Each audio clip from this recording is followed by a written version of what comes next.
কতক্ষণ ধরে অপেক্ষা করছি, এদিকে তো আর কোনো মাছই পাচ্ছি না।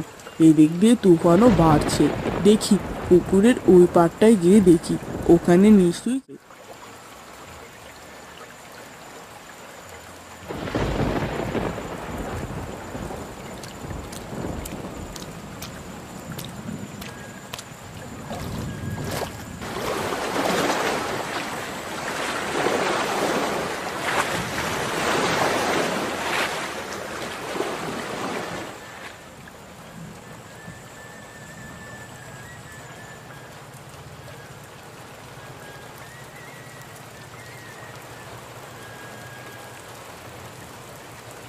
বউ, ও বউ, দেখো আজকে কতগুলো মাছ পেয়েছি। কি সুন্দর তাজা তাজা মাছ।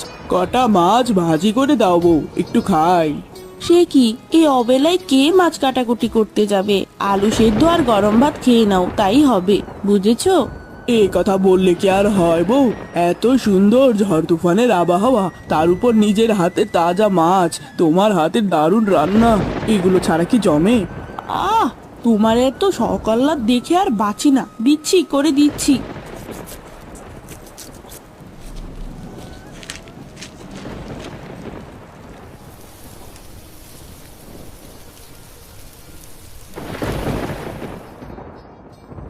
বউ, তোমার রান্না করা মাছ থেকে এত সুন্দর মনে হচ্ছে খাবার না খেয়ে আমি শুধু সুবাসেই হারিয়ে যাই। তোমার রান্নার কোনো জবাব নেই, বুঝেছো বউ? তুমি তো খুবই রং তামাশার মধ্যে আছো, আর আমি তো চিন্তায় মরছি। বাহিরের আবহাওয়া যে খারাপ, কাল মাছ ধরতে যাবে কিরম করে? মাছ চলবে না। আরে ধুর বউ, তুমি সব সময় না অতিরিক্ত চিন্তা করো। এত সুন্দর আবহাওয়া, এটার মজা নাও, বুঝেছো? ঝড় তুফান যাই হয়ে যাক, এই বাবুলাল জেলেকে মাছ ধরা থেকে কেউ আটকাতে পারবে না।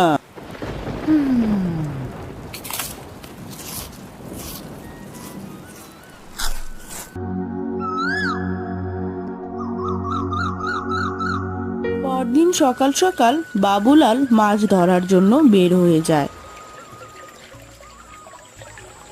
মাঝ নদীতে জাল বিছিয়ে বাবুলাল মাছ ধরা পড়ার অপেক্ষা করতে থাকে। কিছুক্ষণ পর হঠাৎ একটি ফুটফুটে শিশু বাচ্চা দেখতে পায়।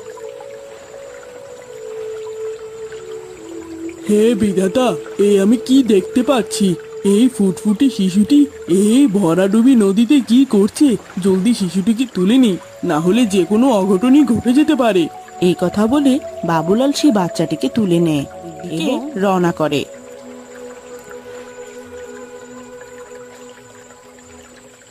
এ কি মাছ ধরে না এনে কার বাচ্চাকে ধরে আনলে তুমি? বউ, আমি মাছ ধরতে গিয়ে হঠাৎ দেখি নদীর জলে এই ফুটফুটে শিশুটি জীর্ণ শীর্ণ হয়ে ভেসে আসছে। দেখে বড্ড বেশি মায়া হলো, জলদি তুলে বাড়ি নিয়ে এলাম। না জানি কোন হতভাগীর সন্তান এই শিশুটি। আহ, এ কি বলছো তুমি? যেই নদীতে মাছ থাকার কথা, সেই নদীতে ভেসে আসলো ফুটফুটে শিশু। হ্যাঁ গো বউ, তাই হয়েছে। বেঁচে থাকতে যে আর কি কি দেখতে হবে কে জানে। যাকগে, যতদিন এই শিশুটির আসল মা বাবা না পাচ্ছি, আমাদের কাছেই থাকুক। ঠিক আছে বউ, তোমার কোনো আপত্তি নেই তো নাকি? না না, আমার কোনো আপত্তি নেই। আমি তো বলবো ঈশ্বরই ওকে আমাদের মাঝে পাঠিয়েছেন। তুমি তো জানো আমি যে কোনোদিন মা হতে পারবো না।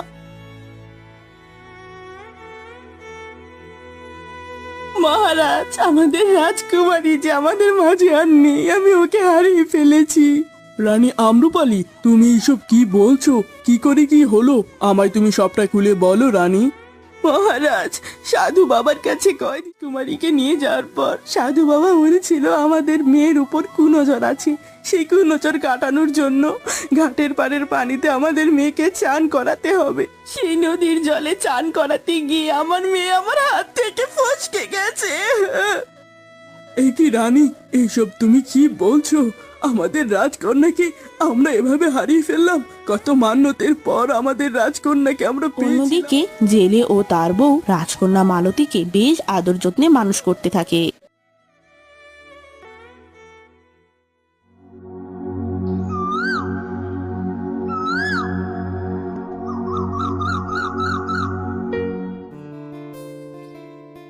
কি ব্যাপার, আমি কি আমার চোখে ভুল দেখছি, নাকি সূর্য অন্যদিকে উঠেছে? যারা আমার চোখেও দেখতে পায় না, আজ তারা হঠাৎ আমার বাড়ি। সন্তানকে দেখতে তোমার কোলের ওই সন্তানটিকে দেখতে এসেছি। তার মানে লোকেরা যা বলেছে সঠিক বলেছে। কোথা থেকে এই বাচ্চাটাকে জুটালে শুনি? তুমি তো আর মা হওয়ার যোগ্যতা রাখো না, তাহলে এটা কার বাচ্চা চুরি করেছো? বলো, বলো না। কণিকা, মুখ সামলে কথা বল। সকাল সকাল আমার মাথা গরম করে দিস না। তোদের সাথে আমার পুরাতন শত্রুতা, আমার সন্তানের সাথে তোদের কিচ্ছু না, বুঝেছিস? তোরা যা এখান থেকে। ও মা, উচিত কথা বললেই বাড়ি থেকে তাড়িয়ে দিতে চাও কেন সব সময়? কণিকা তো ঠিকই বলেছে, তুমি তো বন্ধা নারী, তোমার ঘরে সন্তান কিভাবে হবে?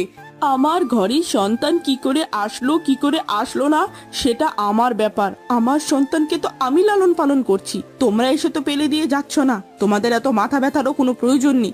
বেরিয়ে যাও বাড়ি থেকে, না হলে ঝেড়িয়ে বিদায় করবো তোমাদের, আমি বলে দিচ্ছি কিন্তু। ও মা, ও মা, মুখের ধার দেখা যায় এখনো আগের মতোই আছি। সমস্যা নেই, আমরাও ধারালো ছুরি। একটি জরুরি ঘোষণা। শোনো শোনো গ্রামবাসী, রাজার একমাত্র শিশুকন্যা হারানো গিয়াছে।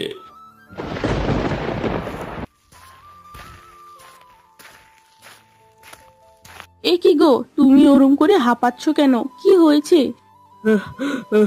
বউ, সর্বনাশ হয়ে গেছে। আমাদের ঘরে যে শিশু বাচ্চা এখনো শিশু বাচ্চা নয়, এ হলো আমাদের রাজা রণজয়ের আদরের রাজকন্যা বউ। ওকে আমাদের ফিরিয়ে দিতে হবে বউ, না হলে আমাদের যে বড় শাস্তি পেতে হবে। জলদি দাও বউ, ফিরিয়ে দিয়ে আসি। হ্যাঁ, কি বলছোটা কি তুমি এইসব? এই বন্ধা নারীর ঘর আলো করে শেষেমেশে ভগবান একটা সন্তান পাঠালো, এখন তাকেও কি না আবার ফিরিয়ে দিতে হবে? না গো, এ কথা বলো না। ওকে আমার কাছেই রাখতে দাও। ও যে আমার আদরের সন্তান, ওকে আমি দিব না। তুমি দয়া করে আমায় দেওয়ার কথা বলো না, দয়া করো। কিন্তু বউ, এই বাচ্চাটিকে যদি আমরা ফেরত না দিই, ধরা খেলে আমাদের শাস্তি হয়ে যাবে। বউ, বোঝার চেষ্টা করো বউ। না গো, আমার আর কিচ্ছু বুঝার নেই। শাস্তি হলে হবে, যতদিন লুকিয়ে রাখা যায় ওকে আমি আমার আঁচলে লুকিয়ে আমি দিব না গো।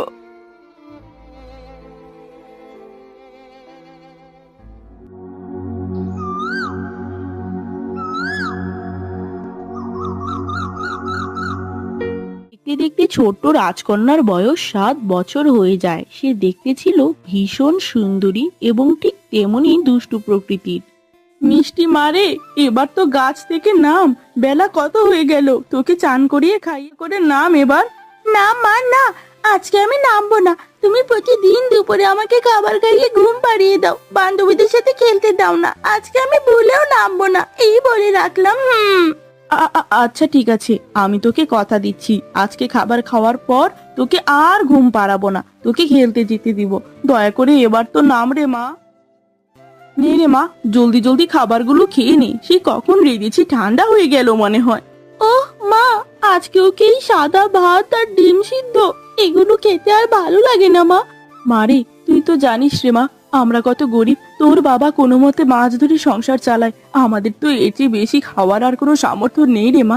তারপরেও তোর বাবাকে বলবো কাল জানি তোকে মাটন এনে দেয়। তুমি তো রোজ রোজই এরম করে বলো মা। কালকে কিন্তু আমি ঝাল ঝাল মাটন কষা খাবোই খাবো বলে রাখলাম। খাওয়া দাওয়া শেষ করে মিষ্টি তার বান্ধবীদের সাথে খেলতে বেরিয়ে যায়। আরে সুবর্ণা, আজকে আমরা কি খেলবো রে? আজকে আমরা লুকোচুরি খেলবো, লুকোচুরি। হ্যাঁ রে, তুই কার কথা বলেছিস? চল চল, আমরা সবাই সাক্ষী মেলাই, চল। না না, আজকে সাক্ষী মেলাতে হবে না। এক কাজ কর, আজকে তোরা লুকা, আমি তোদের খুঁজবো। আমি ওই পুকুর পাড়ের গাছতলায় গুনছি, কেমন?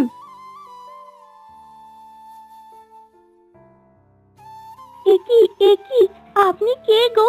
আপনি পুকুর পাড়ে বসে কাঁদছেন কেন? কি হয়েছে আপনার? আমি হলাম এই গ্রামের রানী আমরূপালী, কিন্তু ভিতর থেকে আমি যে পুরাই নিঃস্ব হয়ে গেছি রে মা। আমি যে আমার সন্তানকে নিজের হাতেই এই পানিতে হারিয়ে ফেলেছি। আহা গো, তোমার কত কষ্ট গো রানীমা। তোমার কষ্ট শুনে খুবই দুঃখ পেলাম। তুমি কেঁদো না, ভগবান তোমার সন্তানকে ঠিক ফিরিয়ে দিবেন। তোমার সন্তান যেখানেই আছে খুবই ভালো আছে, দেখো তুমি। আমার মেয়েটি যদি আমার কাছে থাকতো, সেও ঠিক তোর মতোই বড় হয়ে যেত রে মা। মারে, তোকে দেখে বুকটায় অনেক শান্তি লাগলো। তুই এখন থেকে রোজ আমার সাথে দেখা করতে আসিস। ঠিক আছে রানীমা, এখন থেকে রোজ দুপুরে আমি তোমার সাথে এখানে দেখা করতে আসবো। আরে তোকে তো আজকাল ঘরে দেখতেই পাই না রে মা, কোথায় থাকিস তুই সারাদিন? তোমার মেয়ে আড্ডাবাজ হয়ে উঠেছে গো, ঘরে তার মন বসে না, দুপুরে খাবার খেয়েই কোথায় জানি চলে যায়। বাবা তুমি মার কথা শুনো না, আমি কোনো আড্ডাবাজি করি না। জানো বাবা, আমার কয়দিন আগে পুকুর পাড়ে খেলতে গিয়ে রানীমার সাথে দেখা হয়, রানীমার সাথে দেখা করতে যাই, তার মেয়ে ছোট থাকতে হারিয়ে গেছে, তাই উনি খুব দুঃখ পায় বাবা। জানো আমাদের রানীমা খুবই ভালো বাবা, জানো তুমি? হে বিধাতা, তুই আমায় এ কি শোনালি রে মিষ্টি মা? তুই আজকের পর থেকে কোনো দিন আর ওই পুকুর ঘাটে রানীর সাথে দেখা করতে যাবি না। ওরা বড়লোক মানুষ, ওদের মন মানসিকতা অন্যরকম হয় মা, ওদের সাথে আমাদের গরিবদের মেশা চলে না রে মা, চলে না। তুই আর যাবি না, বুঝেছিস কি বলেছি আমি? কিন্তু বাবা, রানীমা অনেক ভালো মনের মানুষ, তুমি বিশ্বাস করো, একদিন চলো তোমায় দেখা করাবো, তাহলেই বুঝবে তুমি। বুঝেছো বাবা? তোর বাবা কি বলেছে তোর কানে যায়নি? তারপরও মুখে মুখে কথা। আজকের পর থেকে তোর বাইরে বের হওয়া বন্ধ।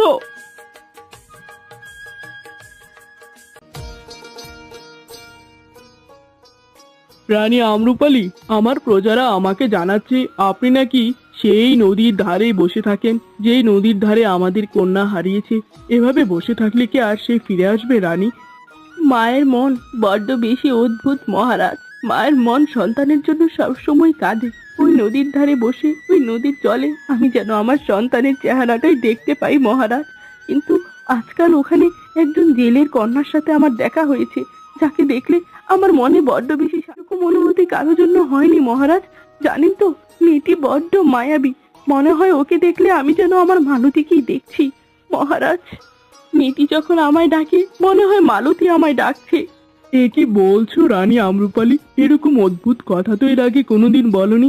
এক কাজ করো না, আজকে গিয়ে মেয়েটিকে আমাদের রাজ দরবারে নিয়ে আসো, আমিও দেখে আমার চোখটিকে জোড়াই রানী।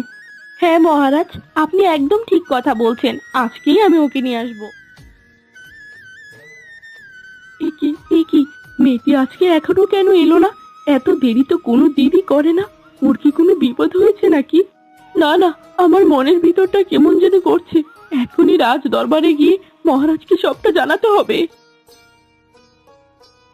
মা, ও মা, তুমি আমাকে আজকের মতো রানীমার সাথে দেখা করতে যেতে দাও না মা। আজকের পর থেকে আর কোনো দিন যাবো না মা, আমি তোমায় কথা দিচ্ছি মা, একটু যাই। তোকে তো আমি সেই কখন থেকে না বলছি ওই রানীর সাথে তোর দেখা করা যাবে না, তারপরেও আমায় বারবার কেন অনুরোধ করছিস মিষ্টি? তোর মা বাবার থেকে ওই রানী তোর কাছে আপন হয়ে গেল? না মা, আমি রানীমাকে কথা দিয়েছিলাম আমি প্রতিদিন ওনার সাথে দেখা করতে যাব। হঠাৎ যদি না যাই তাহলে তো আমি কথা ভঙ্গকারী হয়ে যাব মা। তোমরাই তো আমার শিক্ষা দিয়েছো কথা ভাঙা ভালো না। হয়েছে হয়েছে, আর কোনো কথা শুনতে চাই না। এরপর আর একবার যদি যাওয়ার অনুরোধ করিস তাহলে তুই তোর বাপ আর আমার মরা মুখ দেখবি, মরা মুখ দেখবি, বুঝেছিস? যা এবার তাহলে যা তুই। না মা না, ও কথা বলো না মা, পৃথিবীতে তোমরাই আমার সবচেয়ে বেশি আপন, লাগবে না আর কিছু। রানী আম্রপালি, আপনি হঠাৎ এত জলদি ফিরে এলেন, আর ওই কন্যাটিকেও তো সাথে আনেননি। মহারাজ, আমি নদীর পাড়ে দীর্ঘ সময় অপেক্ষা করার পরেও সেই কন্যাটি আজকে আর আমার সাথে দেখা করতে আসেনি। আমার অন্তরের ভিতরটা চনমনে করছি, না জানি মেয়েটির কোনো বিপদ হয়েছে। আপনি এখনই সেনাকে পাঠান মেয়েটির খবর নিতে। নিজের সন্তানের মতো আমি এই মেয়েটিকেও হারাতে পারবো না মহারাজ, পারবো না। রানী, তুমি কোনো চিন্তা করো না, আমি এক্ষুনি সিপাহী পাঠাচ্ছি, সব ঠিক হয়ে যাবে। তুমি কি জেলে বাবুলাল? আর তোমার একমাত্র মেয়ের নামই কি মিষ্টি? জলদি জানাও আমায়। আগে আগে, আমি বাবুলাল আর আমার মেয়ের নামই মিষ্টি। কেন, কি হয়েছে? তোমার মেয়ে হঠাৎ আজকে রানীমার সাথে দেখা করতে যায়নি কেন? তোমার মেয়ের কি কোনো সমস্যা হয়েছে? থাকলে জানাও। না মানে তেমন কোনো সমস্যা হয়নি, আমার মেয়ের জ্বর হয়েছে তো, তাই আজকে আর বাড়ির বাইরে আমি যেতে দেইনি ইচ্ছা করি। সেনা সাহেব, রানীমাকে চিন্তা করতে না করবেন, আমাদের মেয়ে ঠিক আছে একদম। কেমন? ঠিক আছে, তোমাদের মেয়ে সুস্থ হয়ে গেলে সঙ্গে সঙ্গে তোমরা মেয়েকে নিয়ে রানীমার সাথে দেখা করে আসবে, এটা রানীমার আদেশ। মহারাজ, জ্বর হয়েছে জেলে কন্যার, কিন্তু কষ্ট লাগছে আমার বুকের ভিতর। জানি না মহারাজ, মেয়েটির জন্য আমার অন্তরে কেন এত মায়া, কেন এত কষ্ট। একদিন ধরে দেখি না, তবে মনে হচ্ছে কত যুগ ধরে মেয়েটির মুখ দেখি না। এক কাজ করতে পারো রানী, কাল গিয়ে জেলের বাড়িতে তুমি কন্যাটিকে দেখে আসো, তাহলে তোমার ভালো লাগবে। হ্যাঁ গো মহারাজ, আপনি একদম সঠিক বুদ্ধি দিয়েছেন, কাল সকালেই যাব।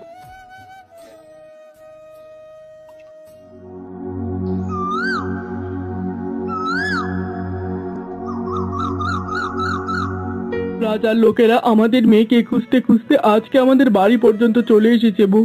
খুব শীঘ্রই ধরা খাওয়ার আগে আমাদের আত্মত্যাগটা করা উচিত বউ। আমাদের কলিজার টুকরাকে আমাদের নিজের থেকে ফিরিয়ে দেওয়া উচিত বউ, না হলে যে বড়ই বিপদ আছে সামনে।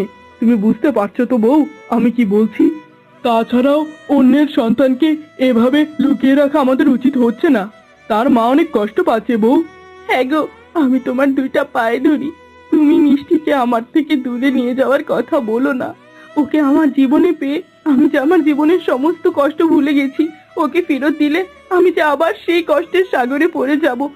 মিষ্টিকে আমি নিজের জীবনের চেয়েও বেশি ভালোবেসে ফেলেছি গো, ওকে ছাড়া আমি থাকতে পারবো না। মিষ্টিকে দেখতে জেলের বাড়িতে এসে হাজির হয়। রানীকে দেখে জেলের বউ অবাক হয়ে যায়। আগে প্রণাম নেবেন রানীমা, আপনি হঠাৎ এই গরিবের বাড়িতে? আমি তোমার মেয়েকে দেখতে এসেছি, শুনলাম তোমার মেয়ের শরীর খুবই খারাপ। কোথায় মিষ্টি? আমাকে ওর কাছে নিয়ে চলো, আমি ওর সাথে দেখা করব। মানে ওর শরীর তো এখন আগের চেয়ে অনেকটাই ভালো আছে রানীমা, চিন্তার কারণ নেই রানীমা। আপনি নিশ্চিন্তে বাড়ি ফিরে যান। মা, তুই কেমন আছিস? একদিন ধরে তোর মুখটি দেখি না, মনে হচ্ছে কত যুগ ধরে দেখি না রে মা। আমি এখন খুবই ভালো আছি রানীমা, আপনি আমায় দেখতে আমার বাড়িতে এসেছেন, এতে আমি খুবই খুশি হয়েছি রানীমা। হ্যাঁ গো গীতা, তোমাদের বাড়িটা তো আমি দেখছি বেশি একটা অবস্থা ভালো নয়, বড্ড বেশি ভাঙাচুরো। এই ভাঙাচুরো বাড়িটাতে তোমরা মিষ্টিকে নিয়ে কেমন করে থাকছো? মানে আমাদের কোনো সমস্যা হয় না রানীমা, এই ভাঙা বাড়িতে আমাদের সব সুখ আছে, কোনো ব্যাপার না রানীমা। না না না, তা বললে কি আর হয় নাকি? এক কাজ করো, তুমি তোমার স্বামী আর মিষ্টি কালকেই আমাদের রাজপ্রাসাদে এসে হাজির হও। ওখানে তোমাদের জন্য একটি কক্ষ খালি করে দেওয়া হবে, সেখানেই তোমরা থাকবে। আর তোমার স্বামীকেও একটি ভালো চাকরির ব্যবস্থা করে দেওয়া হবে, ঠিক আছে? এরপর রানী প্রাসাদে যাওয়ার পথে দুই কুচুটে প্রতিবেশীর সাথে দেখা হয়ে যায়। আগে প্রণাম নেবেন রানীমা, আপনি হঠাৎ আমাদের গ্রামে কি করছেন? কোনো সমস্যা নাকি? হ্যাঁ না, মানে জেলে বাবুলালের জন্য তাকে একটু দেখতে এসেছিলাম। এই যা, মেয়েটির প্রতি বড্ড অদ্ভুত মায়া জন্মে গেছে। তা তোমরা সবাই ভালো আছো তো? তোমাদের গ্রামে কোনো সমস্যা হলে অবশ্যই মহারাজকে জানাবে, কেমন? আগে মহারানী, মহারাজ থাকতে আমাদের কোনো সমস্যা হবে তা কি হতে পারে? আপনাদের মতো দয়ালু রাজা রানী পেয়ে আমরা গ্রামবাসীরা বড়ই ধন্য। তবে আপনার জন্য বড়ই মায়া হয় মহারানী। অকালে রাজকন্যাকে হারিয়ে আপনার কষ্টে আমরা খুবই দুঃখিত। তবে আপনি যার বাসায় এসেছেন তার সন্তানটা কিন্তু নিজের সন্তান নয়, তারা সেই সন্তানটিকে কুড়িয়ে পেয়েছে। আমাদের কিন্তু বড্ড সন্দেহ হয় মানে? আর কুড়িয়ে পেয়েছে মানে? আমি কিছু বুঝতে পারছি না, আমি বুঝিয়ে বলো। রানীমা, এই জেলে আর জেলের বউ এই সন্তানটি বহু বছর আগেই নদীতে মাছ ধরতে গিয়ে কুড়িয়ে পেয়েছিল। এইটা তাদের নিজের সন্তান না, কারণ জেলের বউ তো বন্ধা, সে তো সন্তান সম্ভব হওয়ার যোগ্য। সঙ্গে সঙ্গে রানী আম্রপালি রাজদরবারে গিয়ে মহারাজের কাছে সমস্ত ঘটনা খুলে বলে এবং অঝরে কাঁদতে থাকে। মহারাজের আদেশে সঙ্গে সঙ্গে সিপাহী জেলে জেলের বউ এবং মিষ্টিকে রাজপ্রাসাদে ধরে নিয়ে যায়। মা মালতী, মালতী রে, তুই মিষ্টি না রে মা, তুই আমার হারিয়ে যাওয়া সেই ছোট্ট রাজকন্যা। ওরা, তুই যাদের সাথে দাঁড়িয়ে আছিস, হ্যাঁ ওরাই হচ্ছে সেই অপরাধী যারা তোকে এত বছর তোর মা বাবার থেকে আড়াল করে রেখেছিল।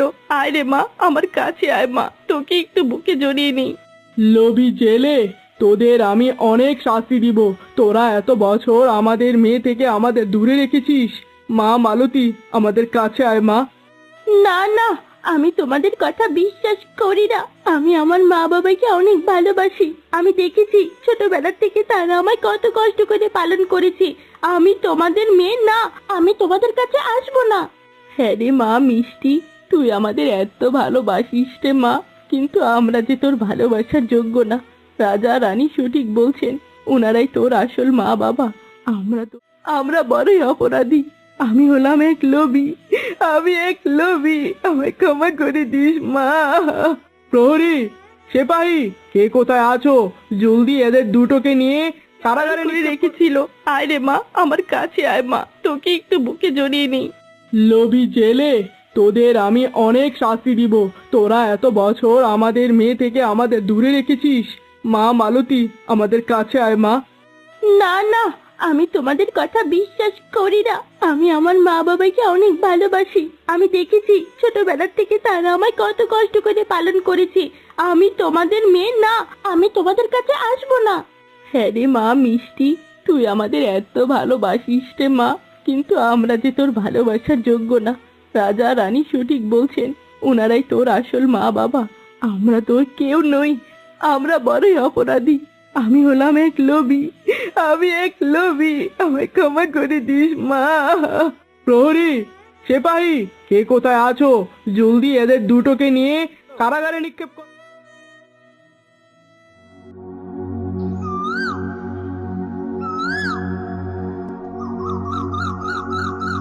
মহারাজের আদেশে সঙ্গে সঙ্গে জেলে ও তার স্ত্রীকে কারাগারে ক্ষেপণ করা হয়। অন্যদিকে রাজা আর রানী এত বছর পর তাদের হারিয়ে যাওয়া রাজকন্যাকে পেয়ে খুবই খুশি ছিল। আমাদের প্রাসাদে তোর জন্মের পরে প্রথম জন্মদিনে তোকে আমরা কাছে পেলাম রে মা। বল মা, তুই আজকের দিনে আমার কাছে কি চাস? বাবা, আমার তোমার কাছে একটাই চাওয়া। তুমি আমার জেলে মা বাবাকে কারাগারে নিক্ষেপ করেছো, তাদেরকে তুমি মুক্ত করে দাও বাবা। আমি জানি তারা ভুল করেছে, কিন্তু তারা আমায় খুবই ভালোবেসেছে বাবা, ওদের তুমি মুক্ত করো। মালতী, যারা তোকে তোর আসল মা বাবা থেকে এত বছর দূরে রেখেছে, তুই তাদেরই মুক্তি কামনা করছিস রে মা? মহারাজ, জেলে এবং তার স্ত্রী আমাদের সাথে অনেক বড় অন্যায় করেছে, সে শাস্তি তারা পাচ্ছে। তবে আমরা কিন্তু কোনো না ঋণী, কারণ আমাদের আদরের রাজকন্যাকে আমাদের কাছে পেয়েছি শুধুমাত্র তাদের জন্যই। তারা আমাদের মেয়েকে অনেক ভালোবেসে বড় করেছে। আমাদের মেয়ের দিকে তাকিয়ে ওদেরকে মুক্ত করে দিন মহারাজ, দয়া করে।